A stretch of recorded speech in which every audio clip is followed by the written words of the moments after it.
Claro que quando um casal está apaixonado e decide dividir a vida juntos, não pensa muito em qual regime de bens escolher para o casamento no civil, né? E por mais que a gente acredite no amor, é importante agir com a razão e escolher o tipo do regime que o casal prefere, o que fique bom para os dois antes de dizer sim.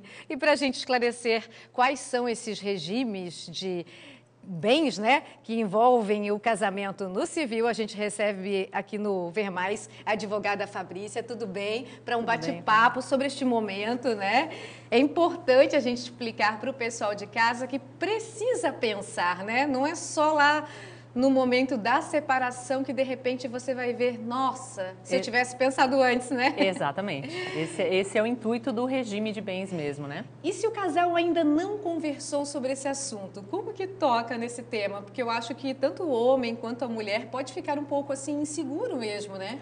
Não, mas eu penso assim, ó, o que a legislação prevê é justamente resguardar não só direitos próprios, como direito da parte contrária também, né? Do outro cônjuge, do outro companheiro.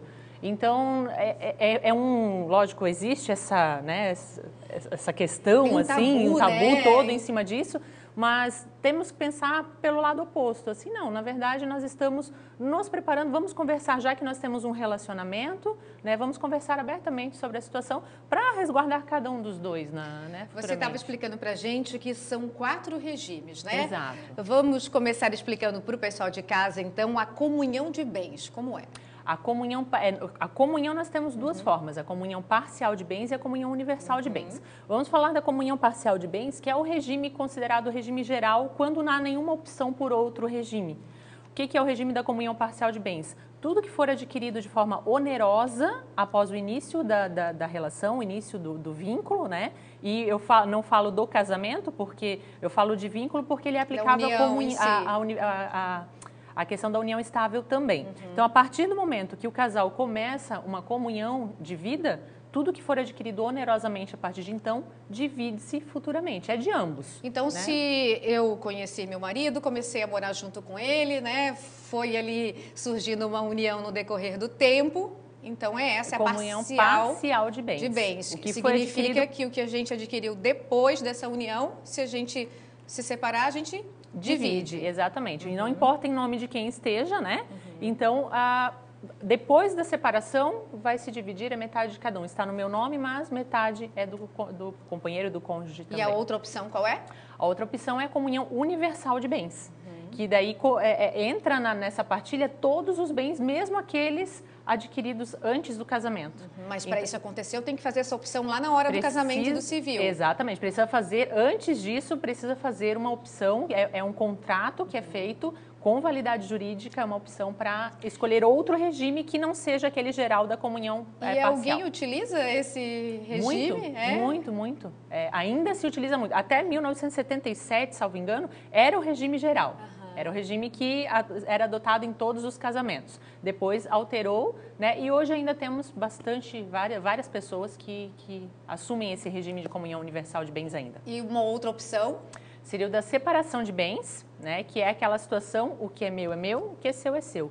Né? Tudo que está no nome individual é de cada um e não se divide lá na frente. E daí, então, tem que ter conversa depois que você está ali junto com a pessoa, se você vai comprar um carro, um imóvel, que vai ficar no nome de cada um. Exatamente. Se quiser partilhar, vai ter que colocar em nome de ambos. Por exemplo, o imóvel tem que constar o nome de ambos, né? Para que ambos sejam proprietários. Essa quarta opção que a gente vai apresentar agora para o pessoal de casa, eu também não conhecia. Como é? É o regime da participação final dos aquestos. É uma mescla entre o regime da separação de bens com o da comunhão parcial de bens.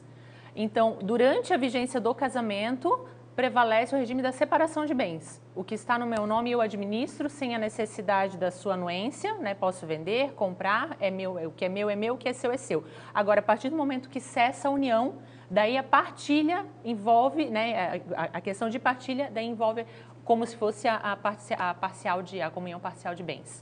E apesar de ter tantas opções assim para os casais, né, ainda tem muita briga judicial? Sim, ainda tem muita coisa. É que é aquela questão, né? Enquanto estão juntos, se amam, não pensa nisso. Daí depois lá na frente vem as consequências, né? Então tem que estar muito ciente daquilo que daquele regime que escolhe, ou sabendo que não escolheu nenhum outro, é o da comunhão parcial de bens. E o que a gente vê muito no final da união é justamente aquela questão, não, mas eu trabalhei muito mais, eu recebi o salário maior, por que a pessoa tem que receber metade por igual? Porque realmente vigorou o da comunhão parcial de bens, enfim, né? Você que trabalha um tempinho já nessa área, né? Acha que é verdade essa frase que dizem por aí, que a gente só conhece o companheiro ou a companheira nesse momento, é no momento lá da separação, do divórcio? É, às vezes acaba sendo. Por isso que é importante conversar claramente, abertamente, né? Enquanto está todo mundo com os ânimos nota 10. E a gente aconselha justamente procurar, né? Ou o cartório, ou principalmente um advogado de sua confiança, né? Para que possa fazer esses esclarecimentos e não ficar nenhuma dúvida, optar. E principalmente a questão assim, a separação de bens cria, né, também esse tabu, como nós falamos, mas pensem que é protegendo, às vezes, um patrimônio que era de família e tudo mais, né, e toda uma sequência dali para frente. Então, não é uma questão de assim, é uma prova de amor, né, ou está demonstrando que não ama, não confia, não é isso. São combinados, né? Contratos, né? O casamento nada mais é do que um contrato amoroso. Tem agora a participação do nosso público, pode colocar o recadinho da Vera. Se eu casar com uma pessoa que tem herança, eu tenho direito? Aí ela tem que escolher. A herança, ela é uma questão que, lembra quando eu falei sobre o regime da comunhão parcial de bens, tudo que for adquirido onerosamente, após o início onerosamente é o quê? É de forma financeira, né? Que houve um dispêndio de valores. A herança, ela é gratuita. Então, ela não participa na comunhão parcial de bens, na participação final dos aquestos, na separação de bens, principalmente, né? A herança, ela não entra na partilha. Se você recebeu, a herança... A herança é individual. Sua, é individual. Exato. E para os filhos? Daí filhos é uma já é outra questão de herança no caso de falecimento, né?